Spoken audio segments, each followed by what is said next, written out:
What is up, my beautiful rebellion? It's your leader, iCloud Rebel. Yeah, that actually is the intro that I've been meaning to use for a long time, but I always forget it. I'm not good at things.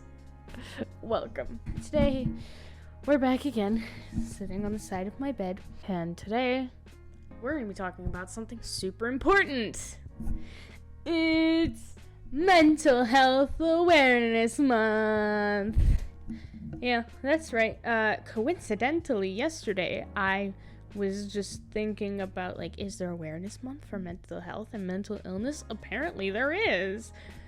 And it's this month. What a coinky dink! I'm wearing green because apparently that's the color. However, I just look like some offspring of Mother Nature, or I'm trying to tell you to save the turtles. Basically, Mental Health Awareness Month is to spread awareness about mental health. I mean, it's in the name, but it's also to fight the stigma revolving around mental health and disorders and disabilities, and to provide safety for those that have them, and educate everyone about it so they don't believe the stigma and the stereotypes and all that, just to basically be like, hey, what's in the media or what the media produces about mental health is wrong. Not everybody that has a mental disorder is basically a serial killer. Ta-da! That's actually a very small percentage of people. It's just coincidentally the majority of serial killers did have mental disorders. So, God dang it. Just for starters, before we really get into this, trigger warning. Over several things, I'm going to be talking about stuff that might be sensitive to some people. I don't really know what specifics, but I'm just going to be talking about some stuff that might trigger some people or make others uncomfortable. So, if you're not comfortable with any of this, the door is right there. That's all I'm gonna say. So, to properly start off this whole video, I'm going to be talking about what mental illnesses that I have. I have PTSD, general anxiety, clinical depression, and borderline personality disorder. Yeah, my brain is an absolute mess. I could go into detail and be talking about, all of the mental illnesses that I have, but Mental Illness Awareness Month isn't until October, and apparently PTSD Awareness Month isn't until next month, so I'm gonna have to figure out how to space all that out, plan all that out, because I definitely want to make videos surrounding all of that at some point. Obviously during the proper months. So I really gotta plan that stuff out. However, other sources say that the first week of this month of Mental Health Awareness Month is anxiety and depression awareness. I don't really know.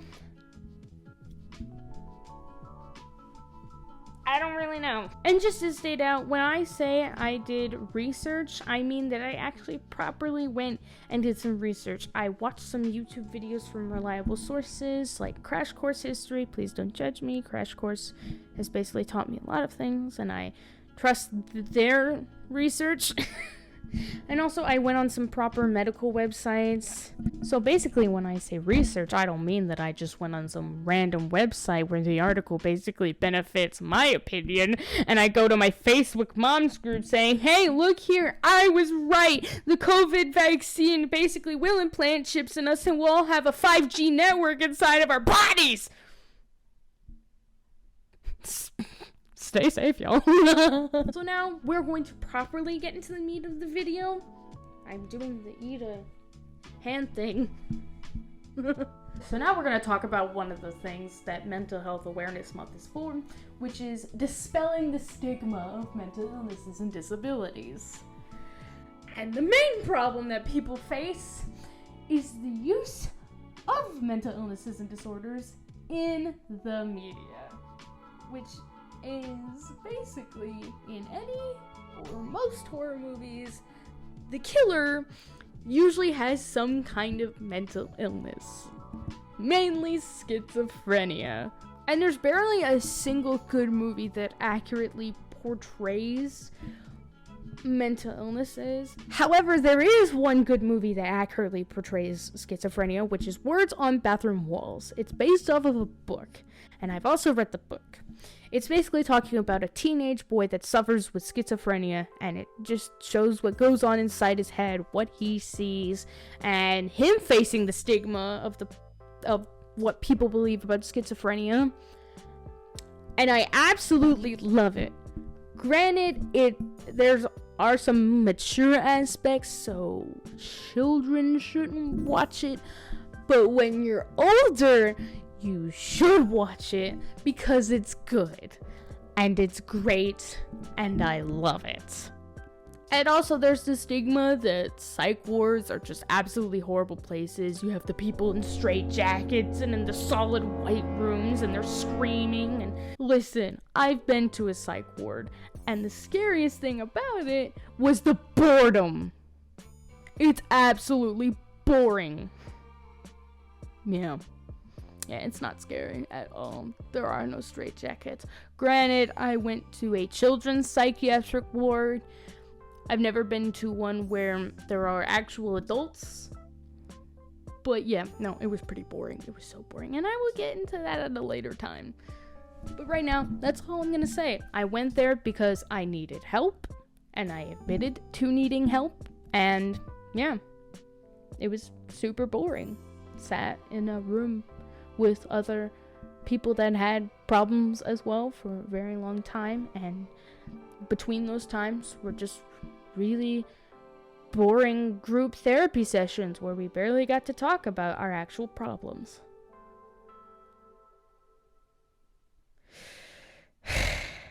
Also, a close second of mental illnesses used in horror movies is dissociative identity disorder, formerly known as multiple personality disorder.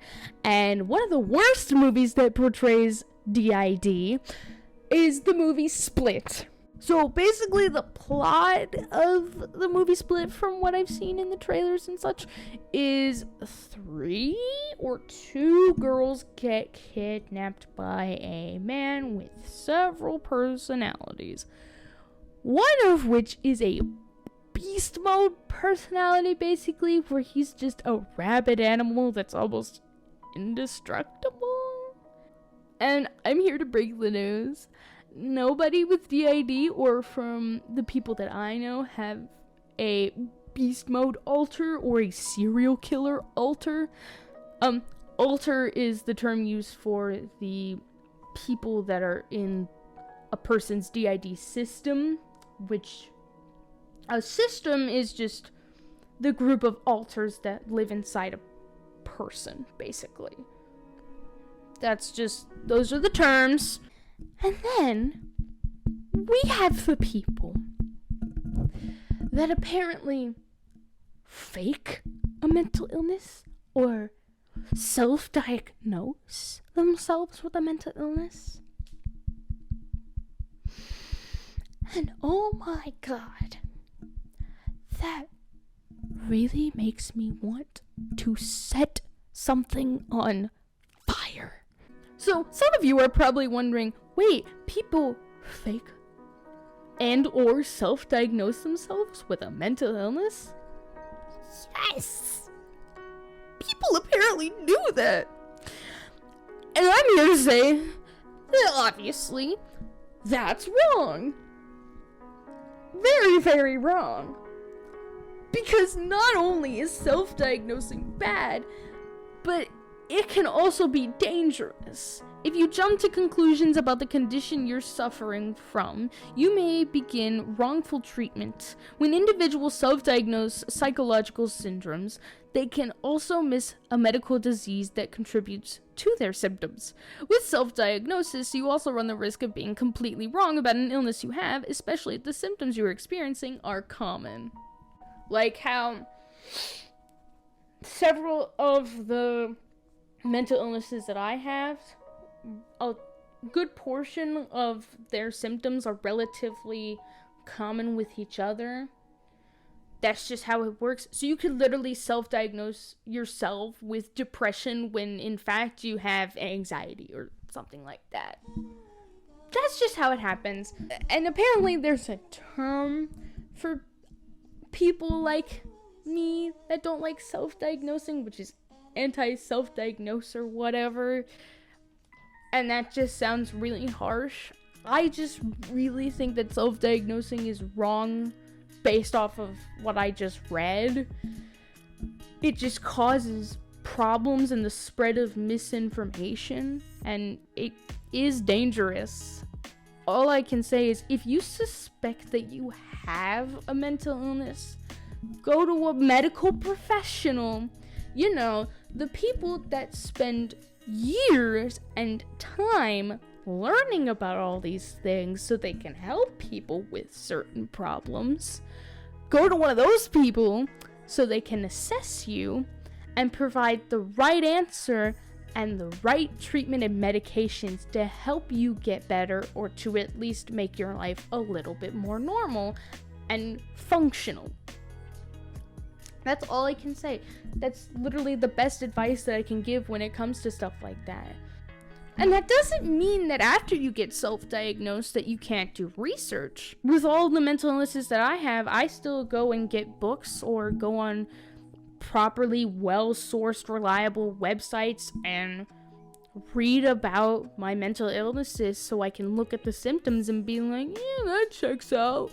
And learn from other people's stories and mistakes and find some proper treatment or some good ideas on how to cope. That's still fine. You can still learn. Just don't go around saying, I have this, but I never went to a proper medical professional to confirm. Don't do that. That causes problems. But then we have the next worst thing is people faking a mental illness all for attention and or pity. Okay, I'm calm. Ace, please help me out here.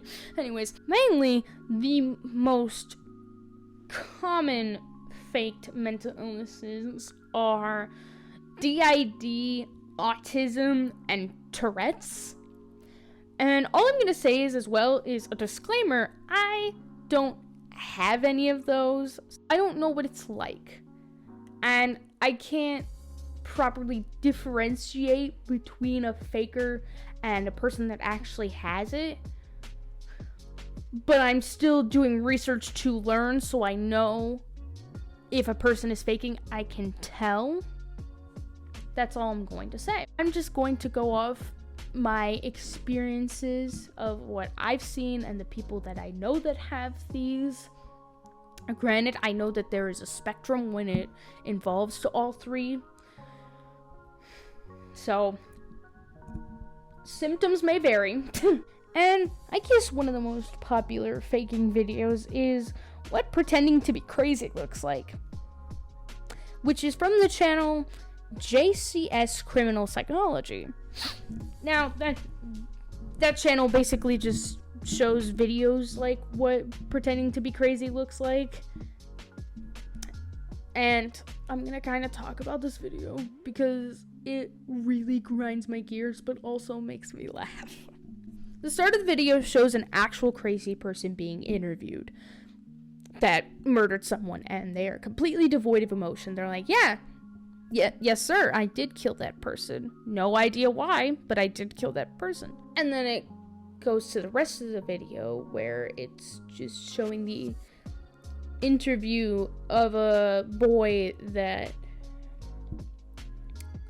shot up a school, and then him trying to fake having a mental illness so he can get pity and have his punishment lessened, or not have that bad of a punishment. But they already knew that he was bluffing, because he was very obvious. He was like saying that he had a demon, that he saw the demons, and he was hearing voices that told him to do it. But they had like video evidence of him before doing the crime, that he was like, yeah, I'm gonna go do this, it's gonna be great. He was being very stupid, and he just didn't know. And that's the part that makes me laugh, is that the detective immediately saw through his BS and was like, cut the crap, kid, you're not fooling anyone. But it just made me really mad that this is what he thought having a mental illness was like, which it's not. I mean, you're one of those idiots that believes the stigma. Come on, man. So yeah, that's what people do, apparently, and that kind of sucks. Yeah, generally when people try to fake that they have a mental illness, from what I've researched, is that the fakers, or the people that are basically the people that are faking it, over dramatize everything. And when they talk to people about their trauma, their story isn't exactly straight.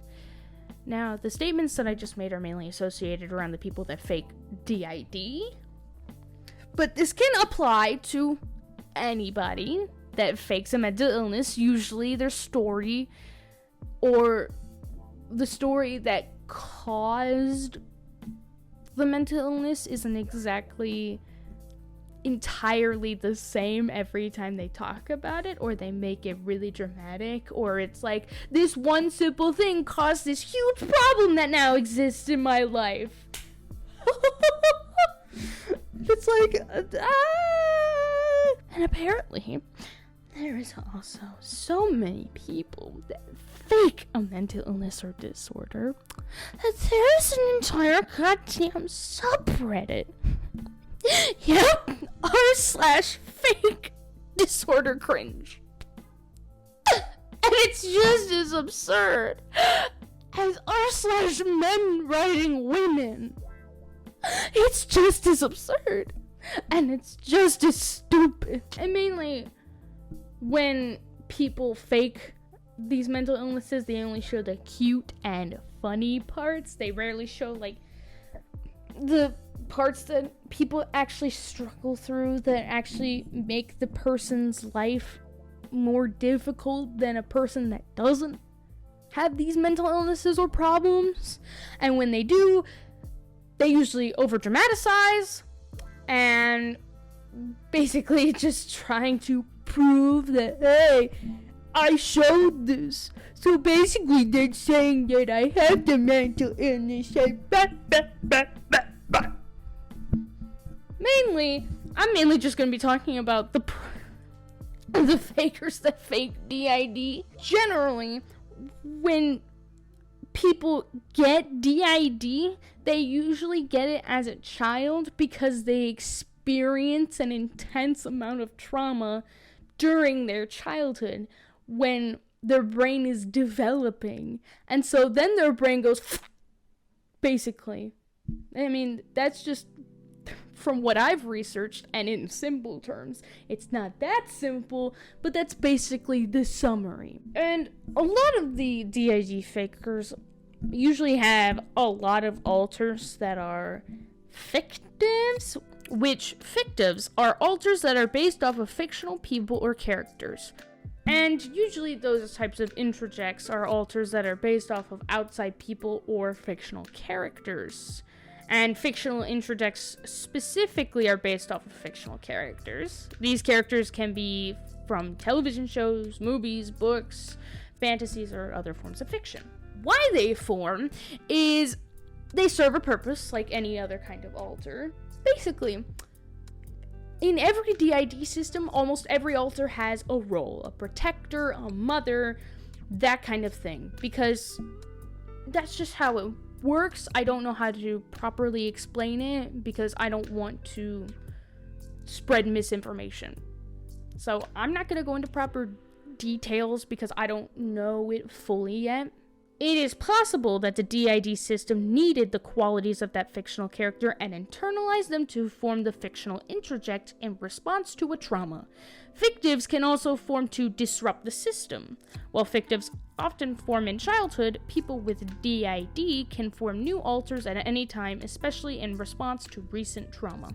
And usually the assumption is that fictives are based entirely off of the fictional character. That is not true. The reality is that fictives can have their own qualities and personalities apart from those of the fictional character. Some fictive alters can be predominantly similar to the character, while others take on just a few of the characteristics. They don't have to think, act, look, or feel in the exact same ways that the fictional character does. So basically, you're not gonna be the embodiment of Tanjiro from Demon Slayer, or Tubbo from Dream SMP. That's not how it works. Your alter might have the name, and might have a few personalities, but that doesn't mean they are basically just the character. That's not how it works. That's just not how it works, and it's the most absurd thing I've ever seen. Hold on, I'm gonna need a sip of my holy water for this. I need to cope with this mess water.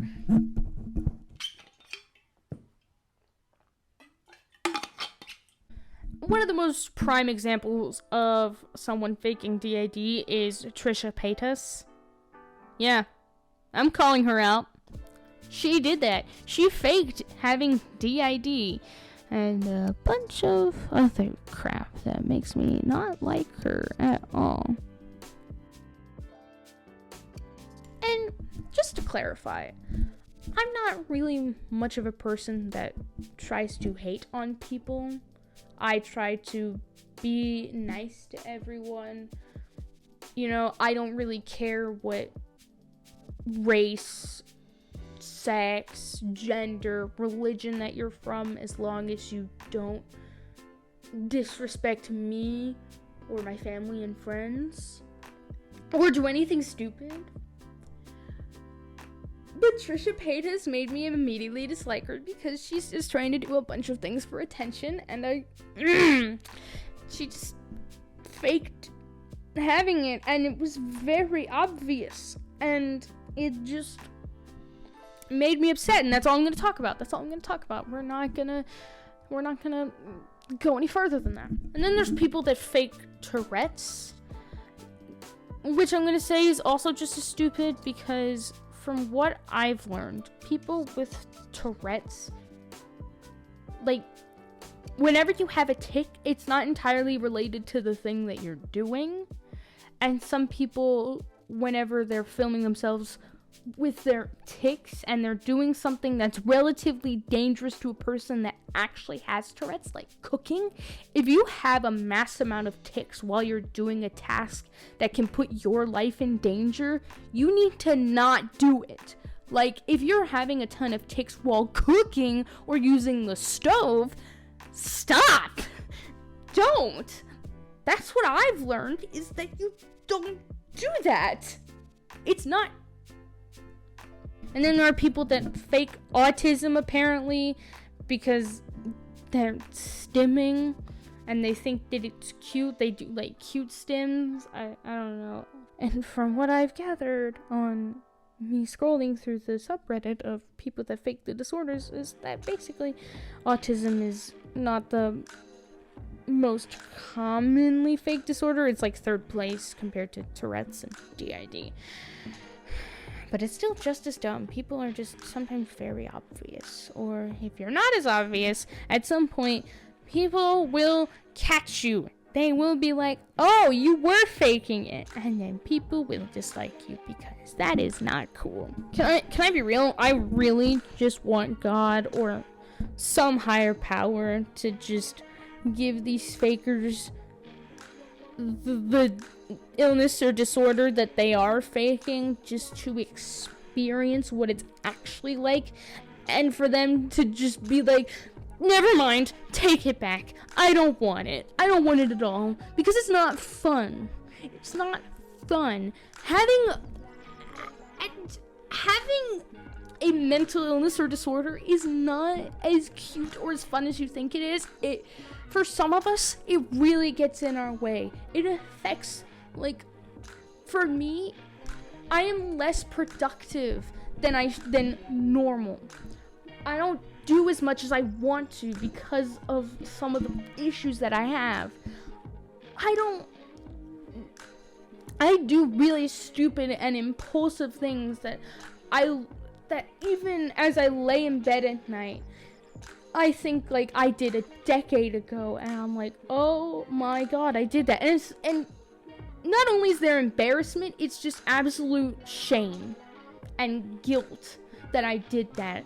Well, there's a difference between shame and guilt, but I just feel really bad because I'm like, oh my god, why did I do that? That was really dumb of me. That caused problems. It's not fun. It's just not fun. It really gets in our way sometimes. And then some of us, like me, have to go to a psychiatric ward for a couple of days, or weeks, or months, or rehab, like I did, because we turned to a coping mechanism that was completely unhealthy, and now we gotta go through intense therapy to fix that. And it's just a bunch of problems. And that doesn't mean that if you actually have a mental illness, you shouldn't go and seek help. I'm telling you, go seek help. If you realize that you have a problem, please go seek help, because that will definitely make your life better. Okay? All I gotta say is realize that you have a problem and realize that you need help. Go get the help. So hopefully things will be easier. I know that's easier said than done, but it's the best solution that I can think of and based off experience.